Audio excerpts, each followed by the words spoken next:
નમસ્કાર મિત્રો, education with Jignesh ચેનલમાં તમારું સ્વાગત છે અને હું છું જિગ્નેશ. મિત્રો, આજનો વિડીયો જે છે માધ્યમિકની અપડેટ અને વિદ્યા સહાયક ધોરણ 1 થી 5ના સ્થળ પસંદગી બાબત મહત્ત્વની ચર્ચા આપણે કરવાના છીએ.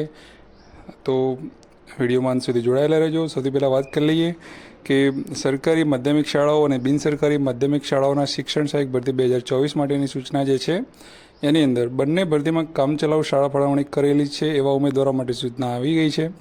તો અહીંયા આપણે લખ્યું છે એ પ્રમાણે જોઈએ તો રાજ્યની સરકારી માધ્યમિક શાળાઓ તથા બિનસરકારી અનુદાનિત માધ્યમિક શાળાઓમાં શિક્ષણ સહાયક ભરતી 2024 અન્વયે રાજ્યના નિયત લાયકાત ધરાવતા વધુમાં વધુ ઉમેદવારો શિક્ષણ સહાયક તરીકે જોડાઈ શકે તે હેતુથી શાળા પસંદગી અનુસાર તેઓને મેરિટ કમ પ્રેફરન્સ મુજબ 16 તારીખે કામચલાઉ શાળા ફાળવણી કરવામાં આવેલ છે. આજે શાળા ફાળવણી એ કામચલાઉ છે, ફાઇનલ નથી.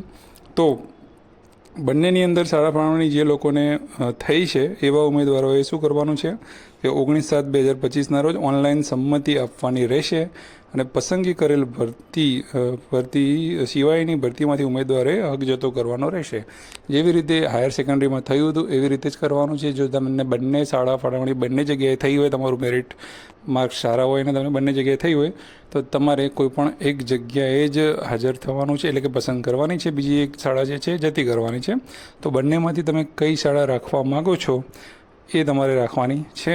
એનું સંમતિ જે છે ઓનલાઈન આપવાનો છે. 19/7/2025ના રોજ આ ઓનલાઈન સંમતિ જે છે એ આપવાની છે. અને કામચલાઉ શાળા ફાળવણીનો સમાવેશ થવાથી નિમણૂક પ્રસ્થાપિત થતો નથી, એટલે કે આ ખાલી કામચલાઉ શાળા ફાળવણી છે. હવે આ કામચલાઉ શાળા ફાળવણી બાદ જે હવે સંમતિ આપવાની થશે એના પછી ફાઇનલ એનોલમેન્ટ કરવામાં આવશે, એટલે કે ફાઇનલ શાળા ફાળવણી આવશે. એટલે કે કોઈ ઉમેદવારનું મેરિટ વધારે છે અને એને 2 શાળા ફાળવાઈ છે, પછી એક જતી કરશે તો પછી પાછળ જે ઉમેદવાર રહી ગયા હતા એ લોકોને એમની પછીની શાળા જે મળશે એવી રીતે ફાઇનલ એલોકેશન જે છે એ આવી જશે. અને ખાસ અહીંયા નીચે લખેલું છે કે ભાઈ સરકારશ્રીનો ક્રમિક ભરતીનો ઉદ્દેશ્ય સિદ્ધ કરી શકાય તેમજ રિપીટેશન અટકાવી મહત્તમ ઉમેદવારને ભરતીમાં સમાવી શકાય તે હેતુથી ઉપરોક્ત પ્રક્રિયા મુજબ જે ઉમેદવારો હાજર થવા માટેની કોઈપણ એક ભરતીની ઓનલાઈન પસંદગી આપેલ નહીં હોય તેવા ઉમેદવારોને અત્યારથી ભરતી પસંદગી દ્વારા એક ભરતીમાં શાળા ફાળવવામાં આવશે અને અન્ય ભરતીની શાળા રદ કરવામાં આવશે તે સ્વીકારવાનું રહેશે. ત્યારબાદ આ બાબતે કોઈ લેખિત કે મૌખિક રજૂઆત ધ્યાનમાં લેવામાં નહીં આવે, એટલે કે ભાઈ કોઈ એક જ સ્કૂલ તમને કરવામાં આવશે, એટલે કે તમારે ફાઇનલ કહી જ દેવાનું છે, પાછળથી એની કોઈ રજૂઆત કરવામાં આવશે નહીં. બરાબર છે. તમે જો સંમતિ નહીં આપો તો પણ કોઈ પણ એક જ સ્કૂલ જે છે એ તમને એલોકેટ કરવામાં આવશે, બીજી જે છે ઓટોમેટિક જે છે એ કેન્સલ થઈ જશે. તો આ જે છે માધ્યમિક ભરતીનું મતલબ અપડેટ જે છે, એટલે કે સરકારી અને બિનસરકારી એટલે કે ગ્રાન્ટેડ બંનેનું જે છે કામચલાઉ એલોકેશન જે છે એ આવી ગયું છે. તો આ માધ્યમિક અપડેટ હતી. એના બાબતનો કોઈ સવાલ હોય તો તમે જે છે કોમેન્ટ બોક્સમાં પૂછી શકો છો. હવે વાત કરીએ વિદ્યા સહાયક 1 થી 5 સ્થળ પસંદગીની. તો સ્થળ પસંદગીના પૂર્વ સંધ્યા તમે કહી શકો. તો પૂર્વ સંધ્યાએ તમે લોકો કદાચ ઘણા બધા ઓન ધ વે હશો, ઘણા બધા લોકો પહોંચી ગયા હશે, ઘણા બધા લોકો રહેવાની વ્યવસ્થા પણ કરવા પણ લાગ્યા હશે, પણ હજી તમને શાળા મળવાની બાકી છે. તો આપણું જે વોટ્સઅપ ગ્રુપ જે છે એની અંદર પણ બધું શાળાઓનું લિસ્ટ બધું આવી ગયું છે. તમે ત્યાં પહોંચી ગયા હોય તો જે તે જિલ્લા કે નગર શિક્ષણ સમિતિમાં પણ નોટિસ બોર્ડ ઉપર જે છે એ શાળાના નામ જે છે એ લગાવી દેવામાં આવ્યા છે. હવે ફાઇનલ સ્કૂલનું લિસ્ટ આવી ગયું છે, એટલે તમારે બીજું કોઈ હવે ચિંતા નથી. એમાંથી તમને તમારા નંબર પ્રમાણે જે પણ શાળા નજીક પડી હોય એ પ્રમાણે શાંતિથી રાત્રે જે છે તમે પ્રાયોરિટી આપી દેજો, એટલે કાલે સવારે તમને બીજી કોઈ તકલીફ ના થાય. એ વાત કરવાની હતી. અને બીજી વાત એ કે ડોક્યુમેન્ટ બાબતમાં જે ઘણા લોકો મિત્રોને આવી રહ્યા હતા, કાલના જે ગઈકાલથી હું થોડો બિઝી હતો, તમારા કોલ કે મેસેજ જે છે એના પ્રોપરલી આન્સર હું નથી કરી શક્યો. તો લાગ્યું કે આજે વિડીયો બનાવી દઈએ. અને હું પોતે અત્યારે આવતીકાલે મારે સ્થળ પસંદગી કરવા જવાનું છે. અમારે અહીંયા નડિયાદની અંદર 2 સ્કૂલો બતાવવામાં આવી છે, 2 જણા જગ્યા છે. હું બંને શાળાઓમાં જોઈને આવ્યો અને અમે લોકો અહીંયા આવી ગયા છે. તો તમે પણ જે છે વહેલી તકે સ્થળ ઉપર પહોંચી જજો, કાલે મોડું ના કરતા. એ લોકોએ જે જિલ્લામાં વધારે ઉમેદવારો છે એમને આખું શેડ્યુલ કર્યું છે કે ભાઈ આટલા મેરિટ નંબર સુધીના આ સમયની અંદર ઉમેદવારો અમે કરીશું, એવી રીતે આખું એમને શેડ્યુલ આખા દિવસમાં એમને પતાવવાનું છે, એ પ્રમાણે કરેલું છે. હવે હાજર થવાની જે વાત હતી કે બિન અનામતમાં જેમને લીધેલું હોય એ લોકોને 18 તારીખે હાજર કરશે અને કેટેગરીવાળા જે ઉમેદવાર રહ્યા એમને જે છે એ જે તે ચકાસણી થશે જાતિ ખરાઈની, પછી હાજર કરવાના છે. એટલે કે એક મહત્ત્વની વાત કરવાની હતી કે ઘણી જગ્યાએ એવા ન્યૂઝ ફેલાઈ રહ્યા હતા ખોટા કે ભાઈ કેટેગરીવાળા ઉમેદવાર જે છે કેટેગરીવાળા એ લોકોને જો ઓપનમાં મળ્યું હોય તો એમને જાતિ ખરાઈ કરાવવાની કે નહીં કરાવવાની. તો જાતિ ખરાઈ એમને નથી કરાવવાની, બરાબર છે.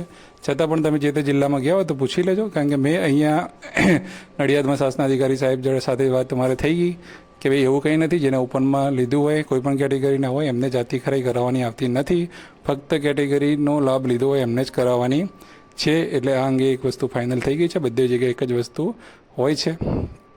પછી જે પણ સ્કૂલ જે છે એ બધી જે શાળાઓ જે રહી એની અંદર વધારે ઘટ હોય એવી શાળાને પ્રાયોરિટી આપવામાં આવી છે. તો તમે જે પણ સ્કૂલમાં જશો એ ખાલી એક જ જગ્યા ખાલી નહીં હોય. ફાઇનલ છે કે તમે જે સ્કૂલમાં જશો એ મિનિમમ એટલે કે મેક્સિમમ 2 જગ્યા ખાલી હશે, એનાથી વધુ પણ હોઈ શકે છે. પણ એક જ જગ્યાએ તમારી જ ખાલી હશે એવું નહીં હોય, કેમ કે વધારે જે ઘટવાળી શાળાઓ રહી એને અગ્રિમતા આપવાની કહી છે આ ભરતીમાં, એટલે વધારે ઘટવાળી શાળાઓ લીધેલી છે. તો એ પણ થોડું તમારે સંખ્યાની દૃષ્ટિએ થોડું ધ્યાનમાં રાખજો. જો તમારું સારું મેરિટ જે છે તો શાળા પસંદ કરતી વખતે બહુ બધું જે છે જોવું પડે, અને એ બધું તમે ધ્યાન રાખીને કરજો, કારણ કે શાળા પસંદગી કરવી એટલે કે બહુ જ મોટી વસ્તુ છે. તમારે ત્યાં રહેવાનું છે, બધી રીતનું છે, એટલે બધું જ જોવું પડે છે. પણ જે વસ્તુ એક મળી તમને એ બહુ મોટી વસ્તુ છે કે હવે બીજું તમારે કે જે આવી ગયા છે તમારે શૈક્ષણિક કાર્ય કરવાનું જ છે, એટલે બીજું કોઈ હવે હોવું જોઈએ નહીં. તો જે પણ આપણા નસીબમાં ભાઈ કહ્યું કે ભાઈ આ જગ્યા છે આપણા માટે, તો એ રીતે સ્વીકારી અને જે છે આપણે શિક્ષણ કાર્ય તમારે કરવાનું છે. આગળ જતાં કંઈ પણ બીજું હોય તો તમે આપણને પૂછી શકો છો, જે જાણકારી આપણને હશે તમને આપીશું.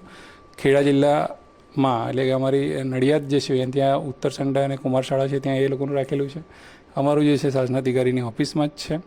ડોક્યુમેન્ટ કે હજુ પણ કોઈને કંઈ મૂંઝવણ હોય તો સવાલ જરૂરથી કરજો. અત્યારે હું હમણાં ફ્રી પડ્યો છું, સાંજે ફ્રી છું થોડો, તો હું તમને કદાચ જવાબ આપી શકીશ. બાકી જાતિ ખરાઈની બાબતમાં જે છે કોઈ ટેન્શન લેવાની જરૂર નથી. અને જામીન ખત બાબતની વાત કરી લઈએ તો જામીન ખત બાબતમાં બહુ બધા સવાલ કરે, સાહેબ શું કરવાનું, આમ કરો તેમ. તો જામીન ખત બાબતની જે છે એ તમે ત્યાં જશો જિલ્લામાંથી તમને કહી દેશે ક્યારે કરવાનું, શું કરવાનું.